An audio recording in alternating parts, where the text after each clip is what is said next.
سلام بچه‌ها، وقتتون بخیر. درسمون رو با تعریف همسایگی آغاز میکنیم. اگر xf یک عدد حقیقی باشه، هر بازه باز شامل xf را یک همسایگی xf میگیم. یعنی هر بازه بازی که خود xf در اون بازه قرار گرفته باشه رو یک همسایگی xf میگیم. به عنوان مثال اگر به محور بخوام نشونتون بدم، بازه 1 و 7 رو در نظر بگیرید. این بازه شامل عدد 5 هست، پس یک همسایگی برای عدد 5 محسوب میشه. لزومی نداره این همسایگی حتما متقارن باشه، یعنی لزومی نداره حتما 5 وسط این همسایگی قرار گرفته باشه، اما این بازه باید یک بازه باز باشه. همینطور میرسیم به تعریف همسایگی محذوف. اگه ما بیایم حالا xf رو از همسایگی باز خودش خارج بکنیم، همسایگی محذوف xf به دست میاد. در واقع ما میایم از اون بازه بازمون خود xf رو حذف میکنیم، یعنی بازمون میشه 2 تیکه. این میشه همسایگی محذوف xf. به عنوان مثال بازه باز -1 و 4 رو در نظر بگیرید. -1 و 4 یک همسایگی برای عدد 1/2 هست. حالا اگه بیم خود عدد 1/2 رو از این همسایگی حذف بکنیم، یک همسایگی محذوف 1/2 به دست میاد. همینطور همسایگی راست و چپ رو به این صورت تعریف میکنیم. اگر r یک عدد حقیقی و مثبت باشه، بازه x0 و x0 به علاوه r رو یک همسایگی راست xf و بازه x منهای r و x0 رو یک همسایگی چپ xf مینامیم. اینو بخوایم رو محور نشون بدیم، بازه 2 و 5 رو در نظر بگیرید. این یک همسایگی راست برای 2. در واقع اینجا داریم x0 ما 2 هست، x0 به علاوه r ما، اینجا r ما 3 هست، x0 به علاوه r یعنی 2 به علاوه 3 میشه 5. پس این بازه 2 و 5 یک همسایگی راست برای 2 هست که شعاع این همسایگی 3 هست، عدد صحیح و عدد حقیقی و مثبت 3. به همین صورت همسایگی چپ رو برای 2 به این صورت تعریف میکنیم. بازه باز 0 و 2 رو در نظر بگیرید. این یک همسایگی چپ برای 2 هست. در واقع x0 ما اینجا 2 هست و به اندازه r که r ما اینجا 2 هست، 2 منهای 2 به سمت چپ، یعنی به سمت منفی ها حرکت میکنیم. پس بازه 0 و 2 میشه یک همسایگی چپ برای عدد 2. خب یه مثال اینجا با هم دیگه ببینیم. اگر بازه i منهای 3 و 2i به علاوه 1 همسایگی عدد 1 باشد، حدود آ را بیابید. خب میدونیم که عدد 1 داخل این بازه قرار گرفته، یعنی عدد 1 بین i منهای 3 و 2i به علاوه 1 قرار داره. ما این معادله رو حلش میکنیم تا حدود آ رو به دست بیاریم. خب آی منهای 3 کوچکتر از 1 هست، در واقع پس میشه آ کوچکتر از 4 و 2آ به علاوه 1 بزرگتر از 1 هست. یک از دو طرف کم میکنیم، 2آ بزرگتر از 0، دو طرف تقسیم بر 2 میکنیم، پس آمون بزرگتر از 0 میشه. از این دوتا حالت اگر اشتراک بگیریم، آهای ما میشه آی بزرگتر از 0 و کوچکتر از 4. پس حدود آ میشه بازه باز 0 و 4. خب بچه میخوایم حد تابع fx مساوی 1 برای قدر مطلق x رو در نقطه x مساوی 0 بررسی کنیم. تابع در x مساوی 0 تعریف نشده، اما در یک همسایگی محذوف 0 وجود داره. بیایم به x مون مقدار بدیم. به x اگه بدیم -0.5، مقدار تابع میشه 2. اگر به x بدیم -100، مقدار تابع میشه 100. اگه بدیم -1000، مقدار تابع میشه 1000 و هرچی از سمت چپ داریم به صفر نزدیک و نزدیکتر میشیم، مقدار تابع داره بیشتر و بیشتر میشه. از سمت راست هم همینطور. اگه به تابع بدیم نیم، مقدار تابع میشه 2، اگر بدیم 1/100 باز مقدار تابع میشه 100. و هر چی از سمت راست به صفر نزدیک و نزدیکتر میشیم، مقدار تابع داره بیشتر و بیشتر میشه. این رو روی نمودار با هم دیگه ببینیم. ببینید اینجا من اگر از سمت راست هرچی به صفر نزدیکتر بشم، x هم به صفر نزدیکتر بشه، مقدار تابع داره به بی‌نهایت میل میکنه. و هرچی از سمت چپ هم به عدد صفر نزدیک بشم، باز مقدار تابع داره بیشتر و بیشتر میشه. خب پس ما میتونیم حد نامتناهی تابع رو به این صورت تعریف کنیم. فرض کنید f در یک همسایگی محذوف a تعریف شده باشه. اگر مقادیر تابع f یا همان y ها بیکران افزایش پیدا کنند، یعنی از هر عدد مثبت دلخواهی بزرگتر بشن، به شرطی که مقادیر متغیر x به اندازه کافی به آن نزدیک شده باشه، می نویسیم چی؟ لیمیت f(x) وقتی x به سمت a میل میکنه برابر است با مثبت بی‌نهایت. در این صورت میگیم تابع f در a حد نامتناهی داره. تو مثال قبلی با هم دیگه دیدیم. تو مثال قبلی نکنید آی ما اونجا 0 بود. ما هر مقداری میخواستیم مقدار تابع، یعنی مقدار ایگرگ هامون بیکران میتونست افزایش پیدا بکنه، یعنی از هر عدد مثبتی که دلمون میخواست میتونست بزرگتر بشه، به شرطی که به اندازه کافی ما به 0 نزدیک میشدیم. خب اگر با شرایط همون تعریف قبلیمون مقادیر تابع f یا همون ایگرگ هامون کاهش پیدا بکنه، می نویسیم لیمیت f(x) وقتی x به سمت a میل میکنه برابر منفی بی‌نهایت.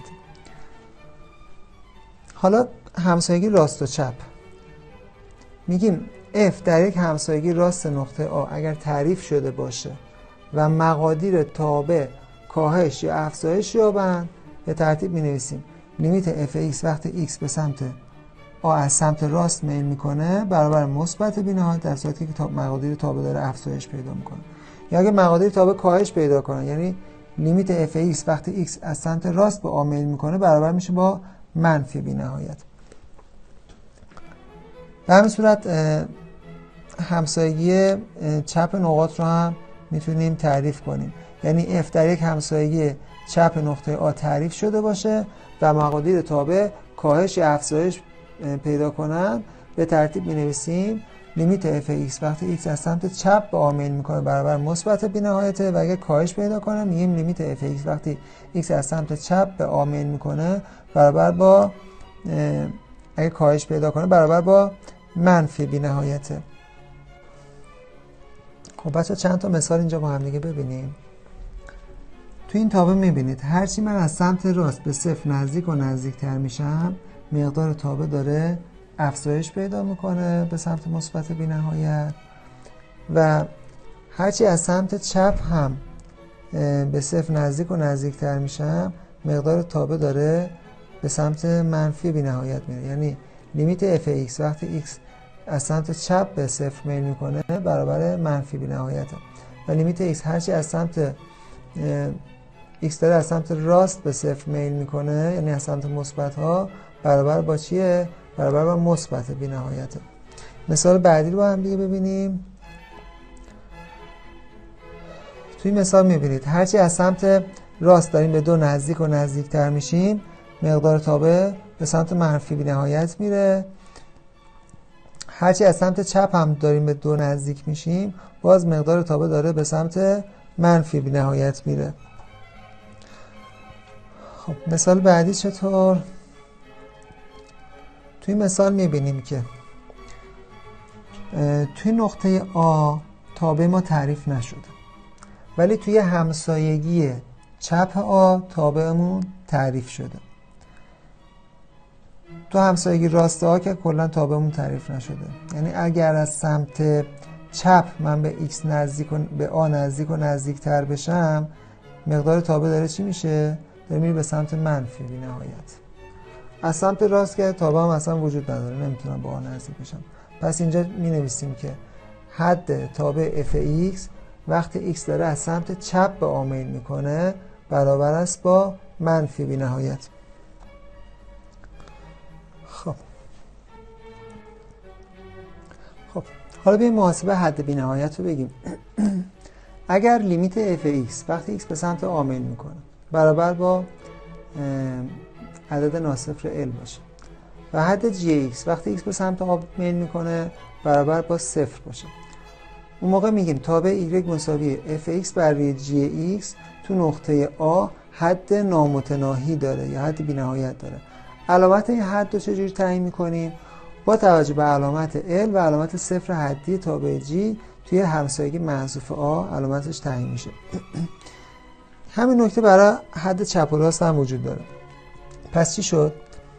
تو حد بی نهایت X مون داره به سمت یک عدد میل میکنه، جواب حدمون بی نهایته. یعنی تو حد بی نهایت ما تو صورت هم عدد داریم، توی مخرجمون هم صفر حدی داریم که جوابش میشه بی نهایت. حالا علامت این بی نهایت چجوری مشخص میشه؟ با توجه به علامت حد صورت و علامت صفر حدیمون. خب صفر حدی رو چجوری تعیین علامت میکنیم؟ یا میایم دو تا راه داشتیم دیگه برای تشخیص علامت صفر حدی. میمدیم ضابطه تابع مخرج رو یا عدد گذاری میکردیم، عدد نزدیک مقدار آ رو قرار میدادیم تعیین علامت میشد، یا از جدول تعیین علامت استفاده میکردیم. اگر تابعمون مثلثاتی باشه میایم از دایره مثلثاتی استفاده میکنیم. حالا بعضی وقتا باید دقت کنیم، یه موقع ممکنه مسئله به ما حد چپ و راست رو نگفته باشه. اینجا باید خودمون بیایم حد چپ و راست رو محاسبه کنیم، چون ممکنه توی علامت صفر حدیمون موثر باشه. خب این مثال با هم ببینیم. مثال کار در کلاستون هست. میگه لیمیت 2x برای x منهای 5 وقتی x از سمت چپ یعنی از مقادیر کمتر داره به 5 میل میکنه چند میشه؟ خب توی صورت که مشخصه به جای x 5 میذاریم، 2 5 تا 10 تا. توی مخرج خب 5 منهای 5 صفره. حالا صفر حدی مثبت یا منفی، گفته از سمت چپ به 5 میل میکنه یعنی از مقادیر کمتر. بیایم مثلا ما 4.9 بذاریم. 4.9 منهای 5 چی میشه؟ صفر منفی میشه. خب پس 10 برای صفر منفی میشه بی نهایت منفی بی نهایت، مثبت در منفی منفی میشه منفی بی نهایت. حالا از سمت راست به 5 میل بکنه چطور میشه؟ صورت که داشتیم 10 میشد، مخرج از سمت راست به 5 میل بکنه، اینجا مثلا مقدار بذاریم 5.1 داره از سمت راست به 5 نزدیک میشه، منهای 5 میشه صفر مثبت. پس اینجا بی نهایت ما مثبت میشه. خب میتونستیم از جدول تعیین علامت هم استفاده کنیم به جای مقدار دادن. خب ریشه x منهای 5 که میشد 5 توی این تو مقدار 5 تابع اون صفر بود. سمت چپ میشه مخالف علامت x، سمت راست میشه موافق علامت x. پس اگه از سمت راست به 5 نزدیک بشه صفر حدیمون مثبت میشه، اگه از سمت چپ به 5 نزدیک بشیم صفر حدیمون منفی میشه، جواب میشه منفی بی نهایت. خب یه مثال مثلثاتی هم با هم ببینیم. گفته که لیمیت x به علاوه 1 بر روی سینوس 2x وقتی x داره به سمت صفر میل میکنه. خب بچه تو اینجور حتی همیشه صورت ما میشه یک عدد. اینجا ما صفر بذاریم به جای x، صفر به علاوه 1 میشه 1. تو مخرجمون چطور؟ ما بیایم دایره مثلثاتی رو ببینیم. دایره مثلثاتی رو تو نقاط نزدیک صفر در نظر بگیرید. اگر ما این زوایای نزدیک صفر رو بیایم تصویر کنیم رو محور سینوس ها، خب میبینیم که مقدار سینوس اون به صفر نزدیکه. حالا یا مثبت یا منفی، یا صفر مثبت یا صفر منفی. اما در هر صورت چون به توان 2 میرسه، اینجا سینوس 2 ما چون به سینوس ما به توان 2 رسیده، پس در نهایت صفر مثبت رو داریم. یک برای صفر مثبت، اینجا چی؟ مثبت بی‌نهایت.